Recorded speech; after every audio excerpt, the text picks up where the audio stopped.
What if you had real superpowers, like withstanding deadly cold temperatures and having almost unlimited energy, drive and motivation? Wim Hof is a self-proclaimed daredevil, and his stunts like breaking world records in staying in ice baths, climbing Mount Everest over the death zone in just shorts, and running a marathon in freezing temperature barefooted made him famous. People believe he has superpowers, but it's not only him. His breathing method and cold exposure practice found millions of followers, and many of them performed similar stunts, from never getting sick anymore to extreme cold tolerance. But you know all this, and you don't feel any superpowers. Otherwise, you wouldn't watch this video. And today, I'm going to show you common mistakes, why your superpowers are not awakening when doing the Wim Hof Method, and how you can change that. Hey friends, my name is Keitaro and I'm a certified Wim Hof Method instructor. If you're new here on my channel, I cover everything related to breathwork and movement that help you live a more healthy and more mindful life. The inhale is an important aspect of the Wim Hof Method breathing, because the image we have is that we should inhale more than we exhale. Well, technically that's not possible, but it's still a good image to keep in mind. The perceived feeling of inhaling more than we exhale boils down to the intensity of inhales. And the intensity is defined as the volume of air we inhale over the time it takes to reach the maximum capacity. The quicker you inhale your maximum volume of air, the more intense your inhales feel. A common mistake is that people either have a too shallow inhale or too slow, or both. So how do we change that? A too shallow inhale can be from poor posture, a lack of breath awareness, or a tense body. The posture can be easily fixed by lying down. It's also helpful to take 5 to 10 minutes to become aware of your normal breathing before the actual Wim Hof Method breathing. You can do that by feeling and extending the movements of your breathing, like expanding belly and chest movements and combining them in a wave-like motion. It's like a breathwork warm-up where you can go through the breathing movements in slow motion. I have a full depth video on breath awareness, so be sure to check that out after this video. The tension in your body can be addressed with the same breath awareness routine I mentioned before. By doing that, you most likely calm yourself down and be more relaxed. Additionally, you can intensify your inhales even more by inhaling through the mouth. The exhale is an often neglected part of the Wim Hof Method breathing. The mistake I often see is that people either exhale too slow or too forceful. The way to go about this is to let your breath go.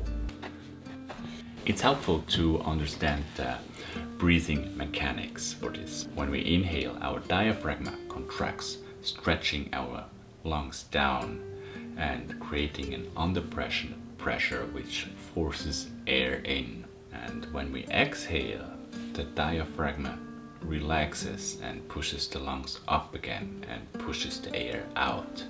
So the important part here to remember is that the inhale is an active part, contraction of the muscles in the diaphragm, and the exhale is actually a passive part, a process of relaxation. Also, when we inhale, our rib cage expands and builds up pressure. By relaxing our body, our chest falls back, and with that we exhale unforcefully even faster. Being relaxed while you exhale is essential for the overall breathing pace. So when you relaxed, when you exhale, you can follow up with the inhale stronger and faster, and increasing the overall breathing pace when you're doing the Wim Hof Method. Conscious breathing is hard work, and just like you wouldn't sprint if you want to go out for a half-an-hour run, you shouldn't start with your maximum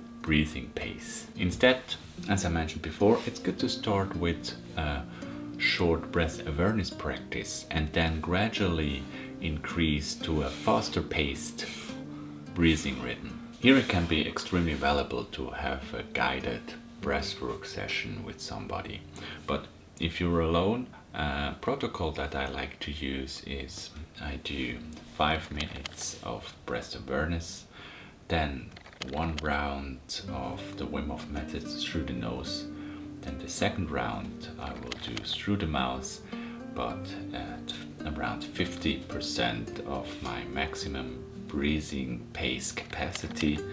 Then the third round with about 75 to 80% of breathing pace capacity. And then at the fourth round I go all out and do it with 100% breathing pace capacity. Additionally, I like to work with a music playlist that starts slow and relaxed and then builds up. Another mistake that I see people do is to sacrifice faster paced breathing with a shallow breathing pattern. So be sure to still do quality in and exhale, where you deeply fill your body with air and have a relaxed exhale.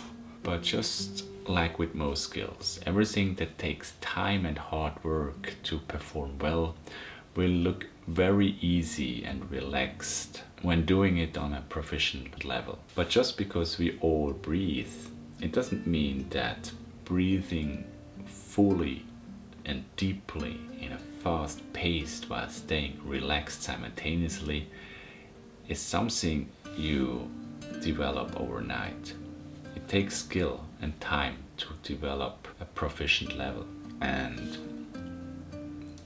when looking at the time scale, we can look at that from a micro and a macro level. The time scale on a micro level is how long you practice the breath work per session. For example, if you only commit 5 minutes to a breathwork session, you won't be able to go as deep and experience the same effects like you would when doing it for 30 to 40 minutes. Just like with the physical workout, it takes time to A, find your pace, and B, expand to your maximum breathing volume while staying relaxed. Also, the longer your breathwork session lasts, the more effects you experience. Each round you flood your system with more adrenaline with your fast-paced inhales. Also, your carbon dioxide levels drop further with each round, leading to longer breath retention phases. This enables you to dive deeper into your inner self and triggers a stronger homeostatic effect due to the lack of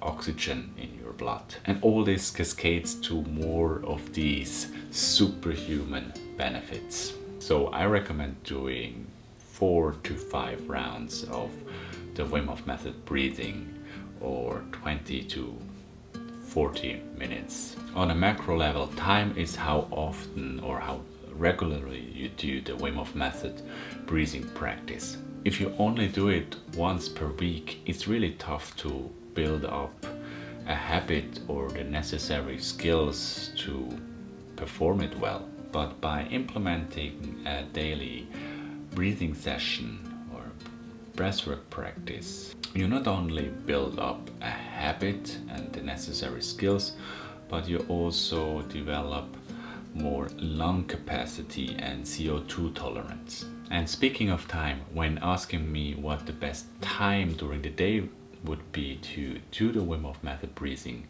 I would say it depends. A schedule that lets you practice the Wim Hof Method breathing regularly is better than the perfect timing. But usually mornings are great to start your day with more energy, and you're doing it on an empty stomach, which can help. And it's also easier to combine it with a cold shower, because you can stack those two habits together to a time where you would take a shower anyway. The Wim Hof Method is not only about breathing, it's also about the cold. And of course, the cold is uncomfortable. No, it's in fact really hard. It's really hard to do, and it's even harder doing it regularly. So it's easy to actually just focus on the breathing, because the breathing feels good and the cold shower isn't. But people doing just breathing practice are missing a valuable thing, which is a big reason why their superpowers are not awakening. And the reason why is that they both nourish and enforce each other. Doing the Wim Hof Method breathing triggers the intercostal muscles, the muscle muscles between our ribs to chew up a tremendous amount of glucose that is transformed directly into heat. And this helps us to be prepared.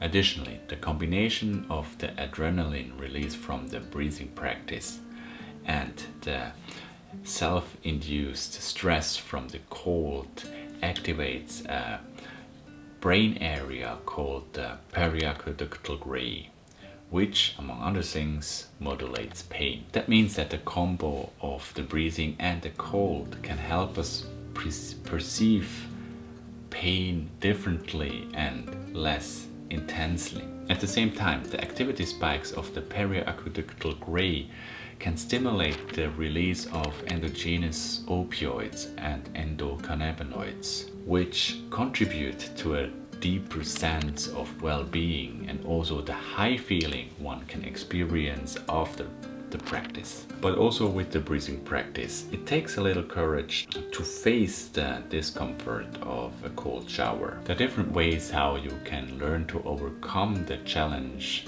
of a cold shower, and I also have a dedicated video of how you can learn to do that. But in a nutshell, always try to do small improvements. If you have difficulties to jump into a cold shower, then start by showering lukewarm or finishing a warm shower with 30 seconds of cold showering, and then slowly progress from there. And by doing the breath work right before your cold shower, you can prime and prepare your body and mind to accept the cold.